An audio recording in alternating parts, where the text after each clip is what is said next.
অবশেষে বাংলাদেশ থেকে রোহিঙ্গাদের ফেরত নিতে সম্মত হলো মিয়ানমার। ৩ লাখ রোহিঙ্গাকে নিজ দেশে ফিরিয়ে নিতে সম্মত হয়েছে দেশটির জান্তা সরকার। বুধবার মালয়েশিয়ার প্রধানমন্ত্রী আনোয়ার ইব্রাহিম এ তথ্য জানিয়েছেন বলে এক প্রতিবেদনে উল্লেখ করেছে দেশটির প্রভাবশালী সংবাদ মাধ্যম দ্য স্টার। ওই প্রতিবেদনে বলা হয়, বাংলাদেশের পাশাপাশি মালয়েশিয়া থেকেও ৫,০০০ রোহিঙ্গাকে ফেরত নিতে সম্মত হয়েছে মিয়ানমারের সরকার। দুই দেশের মধ্যে আলাপ আলোচনার পর মিয়ানমার রোহিঙ্গাদের ফেরত নিতে সম্মত হয়েছে বলে জানান মালয়েশিয়ার প্রধানমন্ত্রী। আনোয়ার ইব্রাহিম আরও বলেন, এই কারণেই মিয়ানমারের সঙ্গে ভালো সম্পর্ক বজায় রাখা গুরুত্বপূর্ণ।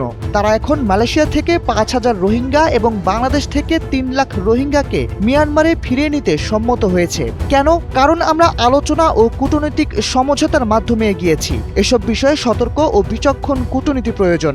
মালয়েশিয়া থেকে দীর্ঘদিন ধরেই রোহিঙ্গাদের বিতাড়িত করার দাবি জোরালো হচ্ছিল। জীবন অবাক না করলে কে করবে? 28% মিল্ক ফ্যাটের অবাক করার সাথে ফ্রেশ মিল্ক পাউডার। জীবন অবাক করুক প্রতিদিন।